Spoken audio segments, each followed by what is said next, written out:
Hello, and welcome to Foundations Math and Precalculus 10. The first thing you'll notice at the top of the page is the course description, which tells about the course.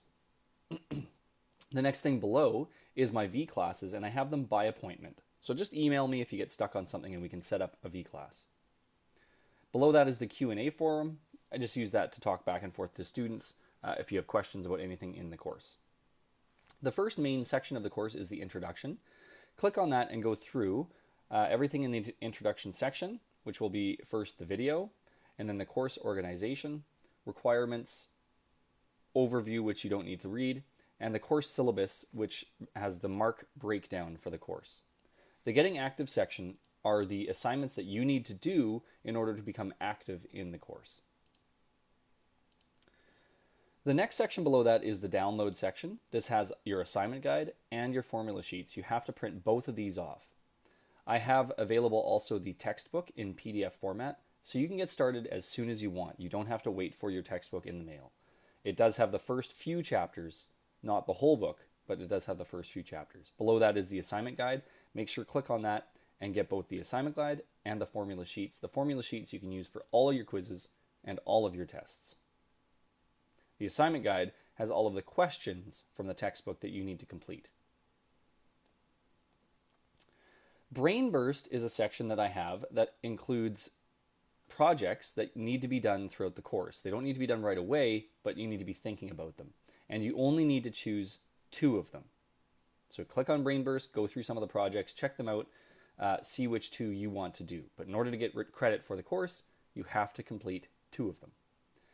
The first main section of the course is surface area and volume. If you click on it, I have a video right at the very beginning on how to upload assignments and marks. Please make sure to watch this before you submit your first assignment or even go into the first assignment. Please watch that video. Below that is the first assignment. It's really just sending me an email from your school at home email address. And then we have the makeup of how pretty much every section is done. I have videos for everything. So the first 3 for this one, I have 3 videos explaining the first section because it's a bit complex. So I have videos. Please click on each one and watch the video. And then I have the assignment, which you get out of your assignment guide. Here you have your assignment mark, which again, watch how to upload assignment marks. Then I have the Your Turn quiz and extra practice questions for every section, which is good if you want extra practice studying for an exam, studying for a test, or studying for the quiz. The quizzes are all password protected, and in the video right before the quiz is typically the password will be included. So for this one, I think it's the first video I have, 2.1, and you'll see right before the video, the password is always listed. Right before the video, after the written notes, which you don't have to go through, they're just there if you want extra stuff to look at. The password for the quizzes are all at the end of the notes, right before the video. At the end of every chapter is a test,